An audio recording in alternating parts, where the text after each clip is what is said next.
Up next on MOTV Forecast, how long will the warm weather last? Mount Olive is finally in for a break from the frigid cold, but will temperatures drop anytime soon? Also up next, severe weather preparedness.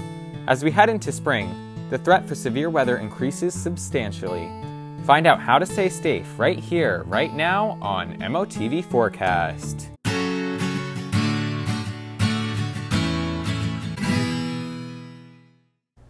Welcome into MOTV Forecast. I'm Riley Winch. Today is March 14th, 2019, and happy Pi Day, everybody.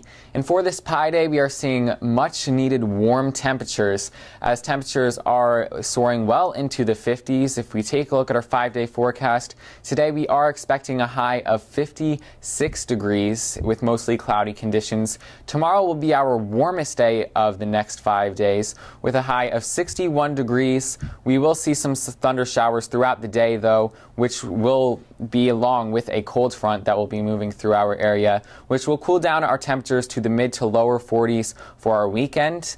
And Monday, we could be seeing some morning snow showers, but we still have time to work out all those details there. Now, it is March, and we are heading into spring, which can only mean one thing. Severe weather season is right around the corner. Let's take a look at how severe weather season works and what we are expecting this year. As March continues to roll by, severe weather becomes more active and likely across the United States. At this time of year, a seasonal rise in temperatures and humidity helps create higher cloud tops and much stronger thunderstorms, which can cause hail, damaging winds, and tornadoes. But how exactly do these storms form? It all starts with the sun. As the sun heats the surface of the earth, it heats the air above it.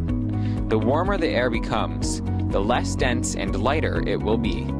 This causes the air to rise. As the air rises higher into the troposphere, it begins to cool. In the spring months, the atmosphere becomes more hydrated. This means when the air cools as it rises in the troposphere, it quickly condenses into clouds.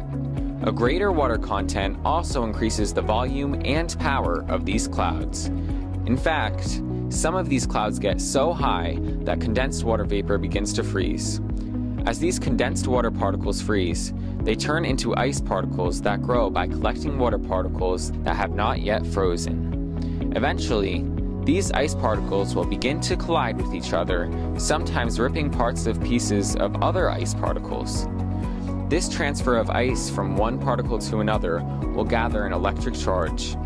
Many of these collisions occurring at the same time will build up regions of electric charge, which will initiate a bolt of lightning. Once a thunderstorm is formed, many different factors go into creating hail, winds, and tornadoes. The strongest thunderstorms that produce these damaging factors happen most often in Tornado Alley, which spans across the heart of the country from Texas to the Dakotas. While this is said, strong thunderstorms and tornadoes can happen anywhere across the lower 48 United States. This is why it is always important to stay prepared for severe weather and updated with the latest weather forecast. While severe weather season peaks in May, the threat for severe weather will remain for months to come. Severe weather can strike at a moment's notice, which is why it is so important to have a plan in place in case of the worst. Now here we have a severe weather checklist that shows you exactly how to prepare for severe storms. First, you want to know your risk. Is your location prone to tornadoes, thunderstorms, hail, or damaging winds? Knowing these things can help you prepare for the right conditions in your area. Next, you want to take action. Make a family emergency plan. How is your family going to be getting alerts? Is it going to be through the television, your phone, a weather radio? Now, where are you going to go? In a tornado, you want to go to the basement or most interior section or room of your home. If it's a severe thunderstorm, you might want to just get inside. And how will you communicate with your family? You need to get everyone else to safety as well. Now next, we wanted to talk about the difference between a watch and a warning, because this is crucial if you get one of these alerts on your phone to know exactly what it is telling you. Now, a watch means the atmosphere is favorable for severe conditions, whether it be a tornado, severe thunderstorm, or floods, and it usually covers a large area. Now, this watch being put in effect means you want to be aware of the threat for severe weather that day. Now, a warning means severe conditions are imminent or occurring. This could mean a tornado is on the ground, you only have minutes to get to shelter. If this happens, you want to put that plan into place, immediately take cover from the storm. Now, it covers a small area receiving those impacts immediately, and you want to make sure, again, that you take shelter immediately from this storm.